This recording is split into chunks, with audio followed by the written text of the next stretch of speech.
kujang itu pusaka. Dibentuk seperti keris itu, maka dibentuk lagi ya seni metalurgi yang ini.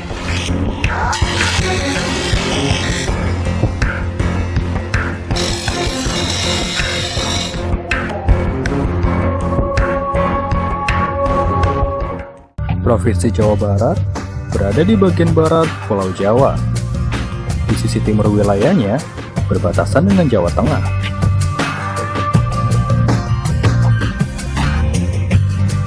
Jawa Barat memiliki kontur dataran tinggi dengan keindahan alam yang sangat sejuk.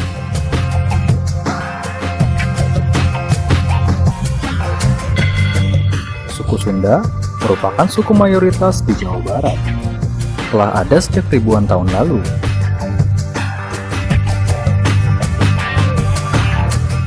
Salah satu tradisi suku Sunda yaitu berladang. Sebagai masyarakat agraris, berbagai peralatan tradisional pun terlahir, mulai dari kudi hingga kujang.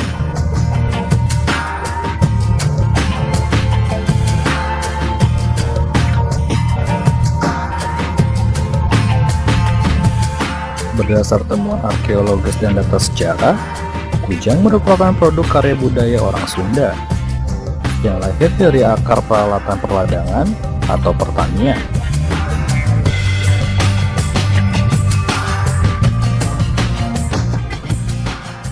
Lihat dari sisi bentuk, ya kujang itu kan bercabang seperti ini.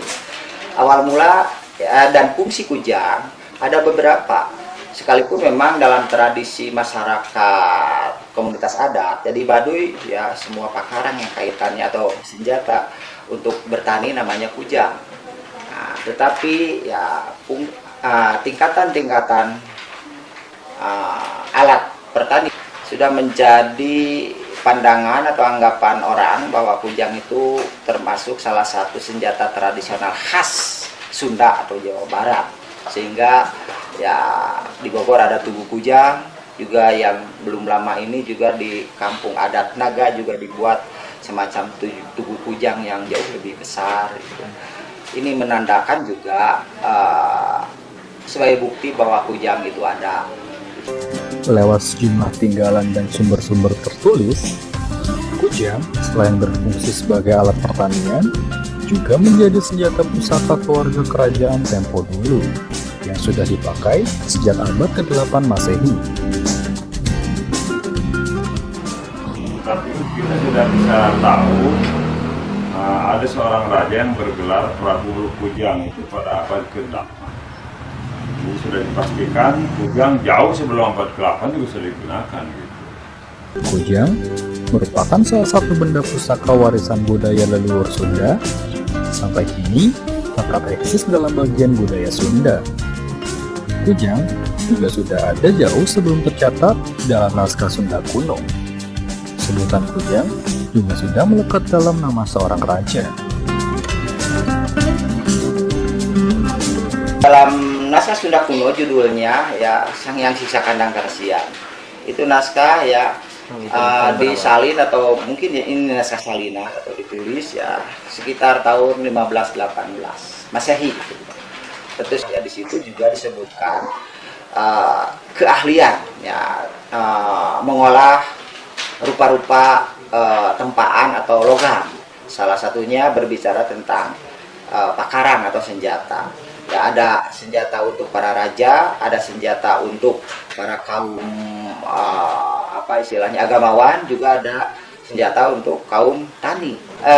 Berkaitan dengan kujang itu sendiri, tentu sejak kapan yaitu ada. Tetapi tadi saya katakan naskah, bahkan ya, di Sunda sendiri ya, nama kujang itu diabadikan menjadi salah satu nama Raja Sunda. Ya, yang ketika kecil beliau itu ya ketika masih kanak-kanak hidup di Jawa.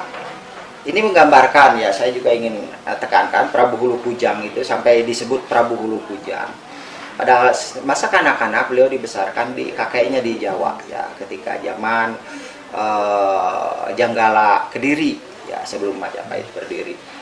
Ya, dengan demikian ya ketika dia dewasa maka mewarisi tahta. Ya mungkin sebagai salah satu identitas kesundaannya dia melekatkan nama Kujang sebagai ya nama dia sebagai pemangku pemerintahan kerajaan.